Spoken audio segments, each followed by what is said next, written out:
আসসালামু আলাইকুম বন্ধুরা, আজকে জুলাই গণ অভ্যুত্থান উপলক্ষে বাংলা লিঙ্ক দিচ্ছে 1 GB ইন্টারনেট ফ্রি। ডায়াল করতে হবে *121*18007#। এটা দিয়ে কল দেওয়ার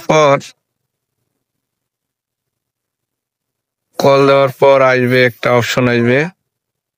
অপশনটা হচ্ছে যে 1 GB 5 দিন মেয়াদে ফ্রি ওয়ান টাইম, মানে একবারের জন্য বাই ওয়ান টাইম, মানে ওয়ান চাপ দিয়ে আবার সেন্ড করতে হবে। সেন্ড করার পর your request has been received successfully, মানে রিসিভ সাকসেসফুল হয়ে গেছে। ঠিক আছে, এখন আমার মেসেজ আসবে, আমি মেসেজটা আপনাকে দেখাবো। এই যে আসছে বাংলা লিঙ্কের নাও 1 GB 5 দিন ফ্রি, একবারের জন্য প্যাকেজ সফলভাবে চালু হয়েছে। 22/7/2025 পর্যন্ত মেয়াদ থাকবে। ব্যালেন্স চেক করার জন্য আমাকে এটা বলতে হচ্ছে, আমি ব্যালেন্স চেক করিনি, আমার অবশ্যই আছে। অভিনন্দন। আবার 1 GB প্রফিটের জন্য ফ্রি দিয়েছে। এটা হচ্ছে গণ অভ্যুত্থান জুলাই এর জন্য বাংলা লিঙ্ক এবং গ্রামীণ দিচ্ছে। তা চাইলে আপনারা নিতে পারেন ফ্রি 1 GB। আমার মেসেজ আছে, এখন মেসেজে আমি দেখাইলাম কিভাবে নিছি। ধন্যবাদ, সবাই নিতে পারেন। ধন্যবাদ সবাইকে।